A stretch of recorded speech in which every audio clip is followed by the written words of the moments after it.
Good afternoon. Welcome to our keynote on healthcare, but let me begin by thanking Kim Holland and the previous panel, who I think did just an extraordinary job of laying out, as I know Joel and Alan do, and I hadn't had the opportunity to meet our other speaker, but I think the three of them did just a spectacular job. So my thanks to Kim and to all of them for the work that they did.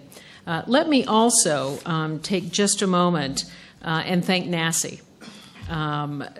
Once again, I think they've done an extraordinary job of what we intended them to do when we first began the organization, and that is to essentially put together and convene a group of people who may agree and disagree on a whole variety of issues, but are able to come together and have a conversation, a civilized conversation, which we don't see so much anymore, on a variety of issues. And this year in particular, among some of the most difficult and most challenging issues that confront us in terms of our social welfare system.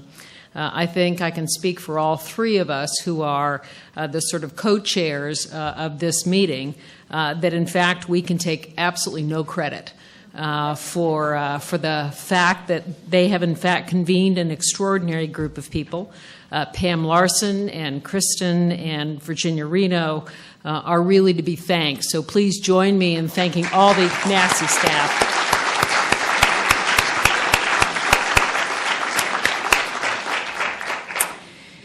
So we come to the end of today's session, I think having had an extraordinary opportunity on a variety of subjects, but we finish with, I think, a real opportunity.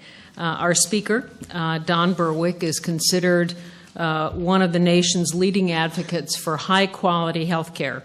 He is, as you all know, the former administrator of the Centers for Medicare and Medicaid. For 22 years prior to that, he was the CEO and founding CEO of the Institute for Healthcare Improvement, a nonprofit dedicated to improving health care around the world, which included his getting an honorary Knight Commander of the Order of the British Empire for his work on the British healthcare system. Hear, hear. Those of us who have British mothers. He is a fellow graduate of the Kennedy School of Government and a pediatrician by background.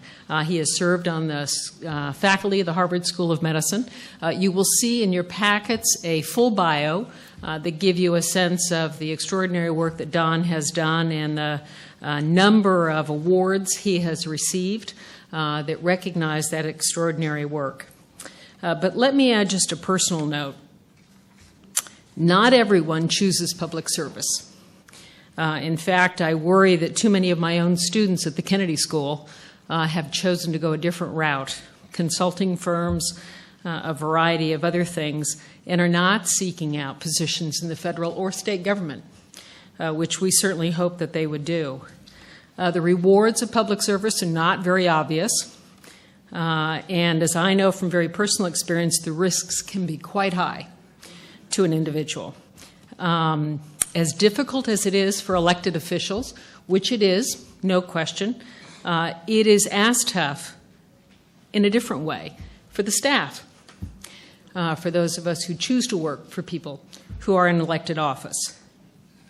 I think Don is perhaps the best example of what a public servant should be. He is, in the truest sense of the word, somebody who cares about